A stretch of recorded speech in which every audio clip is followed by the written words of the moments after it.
क्या महज एक फॉर्म आपका वोट अधिकार छीन सकता है? क्या सिर्फ एक इल्ज़ाम आपको मुर्दा बना सकता है? और अगर ऐसा है तो फिर इलेक्शन कमीशन ऑफ इंडिया किसके साथ खड़ा है, अवाम के या हुकूमत के? इलेक्शन कमीशन ऑफ इंडिया ने आखिरकार फॉर्म 7 के मिसयूज़ पर अपनी चुप्पी तोड़ी, लेकिन सवाल फिर भी कायम है। फॉर्म 7 एक सिंपल सा फॉर्म है, लेकिन इसके पीछे छुपा है जमहूरियत को हिला देने वाला काला खेल। हाल ही में इलेक्शन कमीशन ऑफ इंडिया ने फॉर्म 7 के गलत इस्तेमाल पर एक क्लेरिफिकेशन नोटिस जारी किया है। इलेक्शन कमीशन ऑफ इंडिया कहता है कि धर्म के नाम पर वोटों का काटा जाना ये मिसलीडिंग है, लेकिन सवाल ये है कि ये लोग हैं कौन जो बल्क में मुसलमानों का नाम वोटर लिस्ट से कटवाने के लिए फॉर्म 7 गैरकानूनी तौर पर भर रहे हैं। आइए पहले कानून समझते हैं।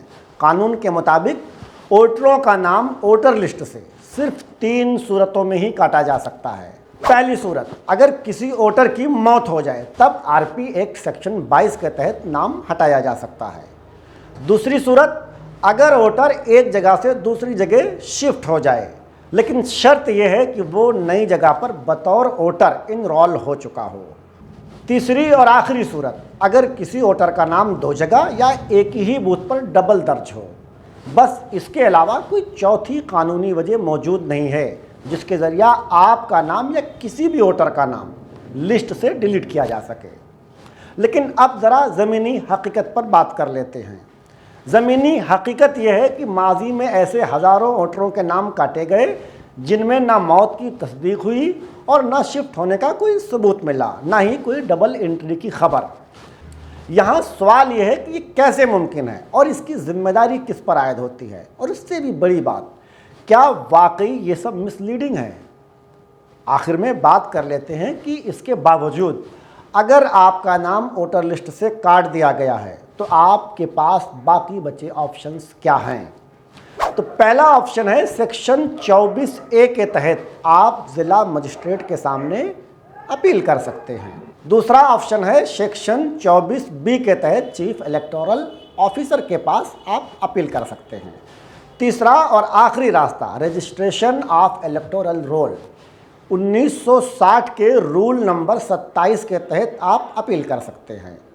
ये सब कानूनी रास्ते आपके पास मौजूद तो हैं, लेकिन यहाँ एक परेशानी ये है कि क्या आम वोटरों को इन रास्तों की खबर है? अब आते हैं सबसे ख़तरनाक सवाल की तरफ। जब इलेक्शन कमीशन ऑफ इंडिया खुद कहता है कि मज़हब के नाम पर वोट काटना मिसलीडिंग है, तो फिर भारतीय जनता पार्टी के कार्यकर्ता बार बार फॉर्म 7 क्यों भर रहे हैं? एक एक बूथ पर 100, 200, 300 वोटरों को सस्पेक्टेड कैसे करार दिया जा सकता है? क्या पूरा का पूरा बूथ ही मशकूक है या फिर इलेक्शन जीतने की यह नई ट्रिक है? एक ख़ास बात, अगर यही इलेक्शन जीतने का म्यार है तो इलेक्शन कराना ही क्यों?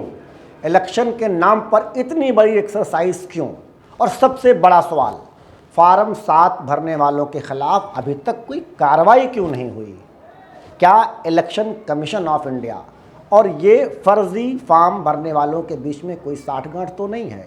यहाँ बात सिर्फ फॉर्म 7 की नहीं है, बात आम आदमी के वोट अधिकार और उसके जमहूरी हक की है। और इससे भी ज़्यादा अहम, ये मामला हिंदुस्तानी जमहूरियत के मुस्तकबिल का है। फ़िलहाल वीडियो यहाँ तक आपने देख ही लिया है तो चैनल को सब्सक्राइब, फेसबुक पेज को फॉलो ज़रूर कर लें और वीडियो को ज़्यादा से ज़्यादा लोगों तक शेयर करें ताकि लोगों को अवेयर किया जा सके। शुक्रिया।